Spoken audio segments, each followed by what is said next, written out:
আমি তাই সর্বপ্রথম একটি শ্লোক দিয়েছিলাম, রাধা কৃষ্ণ পুরায় জিতে আল্লাহ কথা সত্য।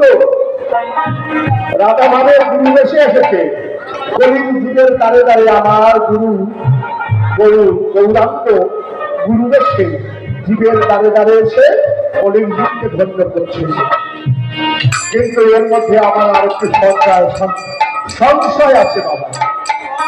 আমার সেই সংশয়টা দূর করতে পারলে বাবা, তাহলে আমার মনের জ্বালা দূরে যাবে।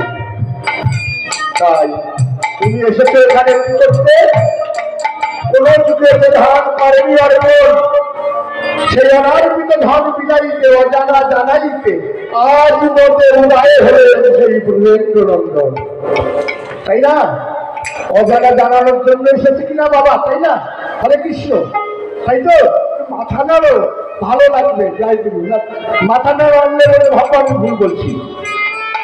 তাই তিনি এসেছেন কোনদিন যে ধান অর্পণ করেনি, সে অনার্পিত ধান না কোনদিন অর্পণ করেনি, সেই ধান কলিযুগের জন্য এনেছে। কিন্তু আমার মতো পাষণ্ডী গায়ে সেই ধানের কিনতে খাওয়া কেন লাগলো না প্রভু? এইটা একটু বলে যাবে। জয় গুরু জয়।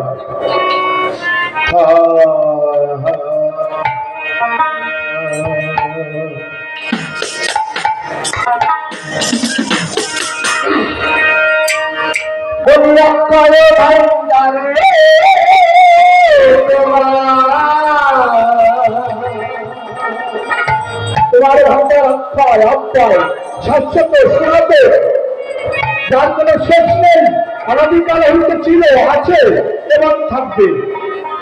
তাহলে তুমি সেই অক্ষয় ভান্ডার থেকে সিন্ধু হতে বিন্দু এনেছ কলির জীবের দ্বারে প্রভু, সেই সিন্ধুর বিন্দু। তাই কেউ যাবে না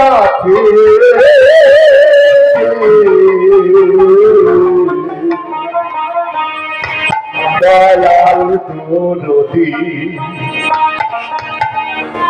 এই কাঙ্গালে তোমার দাগে দয়াল নদী।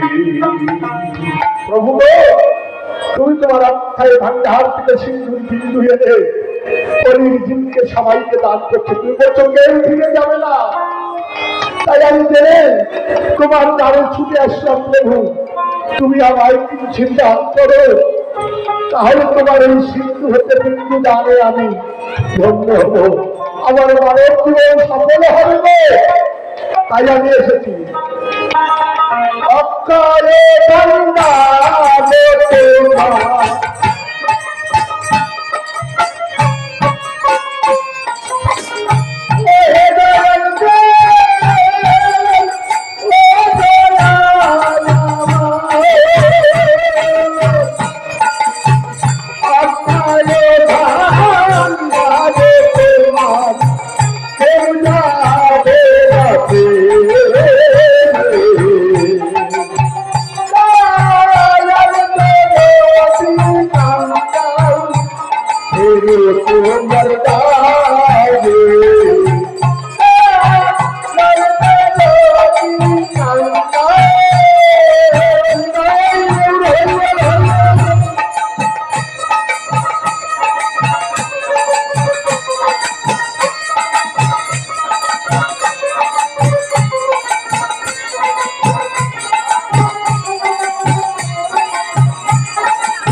আমি জানি তুমি ঈশ্বরের পরে কৃষ্ণ সচ্চিদানন্দ বিগ্রহ অনাদির আদি গোবিন্দ সর্বকারণের কারণম। তাই তুমি শাখায় আমাকে অনেক ধাম দিয়েছিলে। শাখায় বলতে যখন মাতৃগর্ভে উচ্চগর্ভে হয়ে বলতে আমরা ধ্যান করেছিলাম তখন তুমি সেখানে এসেছিলে। এসে আমার বহু আনন্দ দিয়েছিলে, আমার অনেক ভাব দিয়েছিলে। কিন্তু আমি যে কলমে আবদ্ধ হলে এই পৃথিবীতে আসতে হয়ে যায়, এই পৃথিবীতে আসতে হয়েছে। এই পৃথিবীতে জন্ম করা ব্যাধি কিতাবে মোহিত হচ্ছি প্রভু। আমি যখন মাতৃজন্মে ছিলাম তখন তো আমার কিতাব ছিল না, তাই এখন আমি সেই কিতাবে মোহিত হচ্ছি। তাই প্রভু তুমি তার থেকে কিঞ্চিত আমার গাও হরিবে।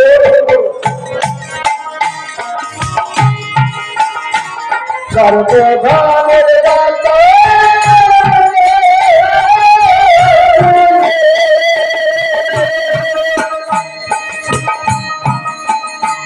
শ্রী মহিমাতরে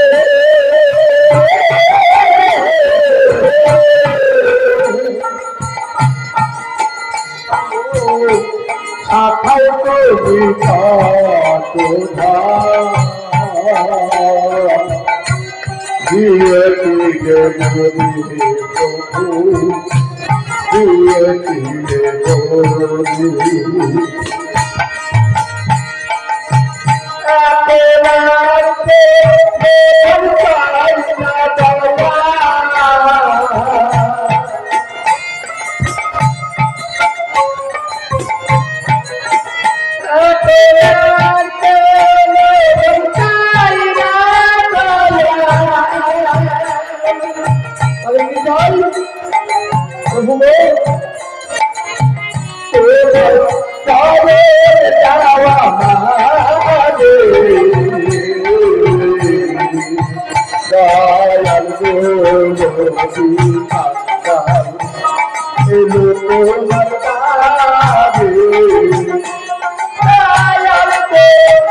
ফুলের বাহি হলে বাংলে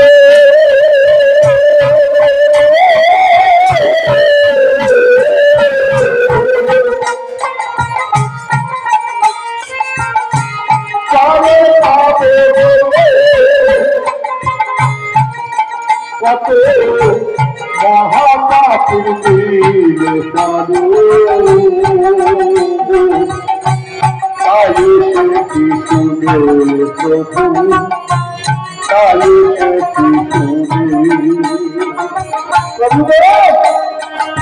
আমি ফুলের বাহির হয়ে গেছি, ফুলের বাহির হয়ে আদর প্রাণ বহু কেটে কেটে নিজের ধারে ধারে তোমার নাম বিচার করছি। তোমার এই রান্না আমি যে বড় আকাঙ্ক্ষিত, তাই তুমি কৃপা করে তোমার চিন্তিত কারণ তুমি আমায় ধৈর্য করো। তুমি সত্য দিকে হিরণ্যকশিপুকে ধার করেছিলে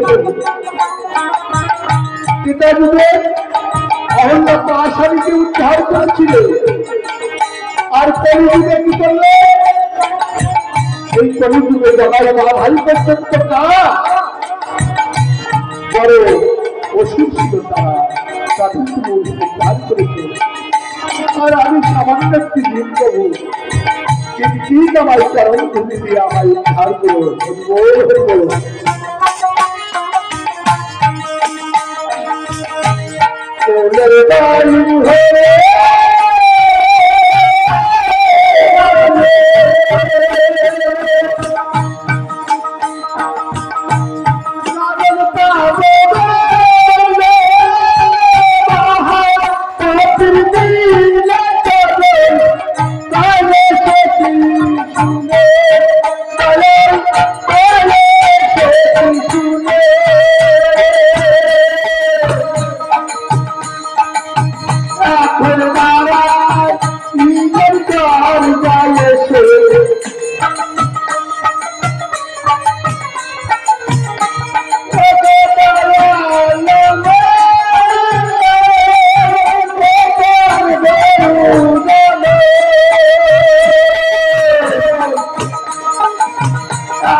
শুনিলে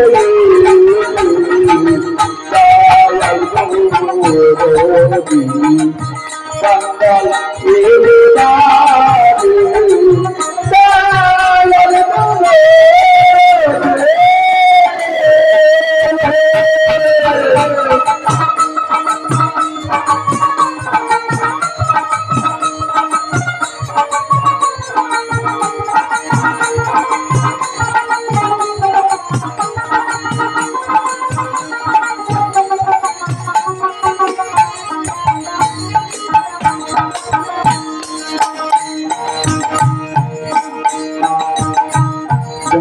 না যাও রান্না চালে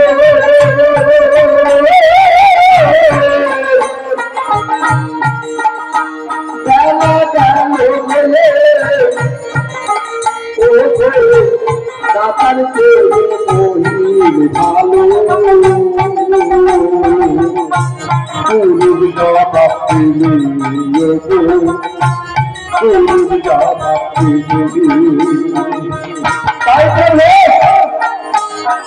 আমার যারা চলে গেল চলে বাবু পাতে বসেছে আর সময় নেই আমি সেই সকাল থেকে তোমায় ডাকছি বেলা ঢুকে গেলে প্রভু আর তো তোমায় পাবো না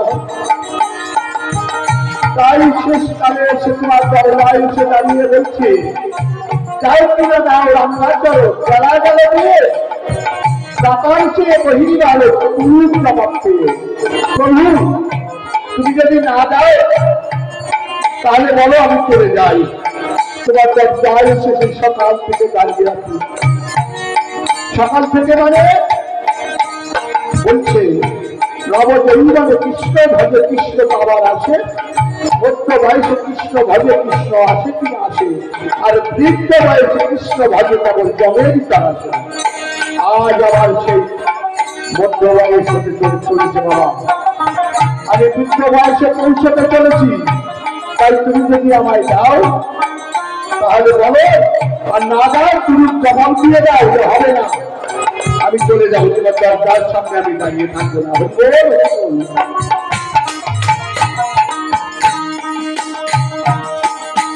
যাও কি না যাও রান্না চাবে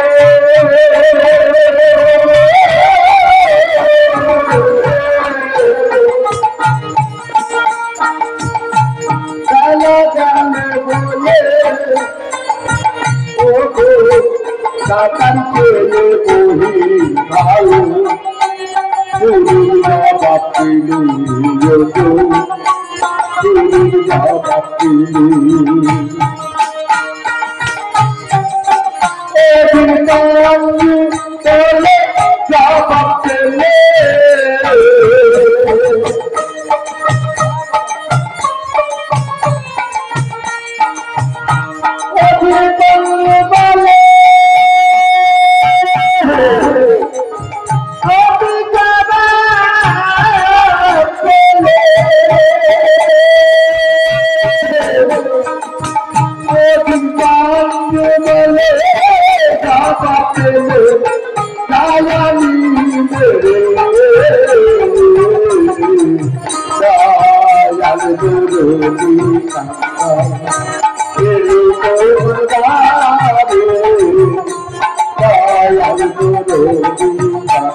Bye.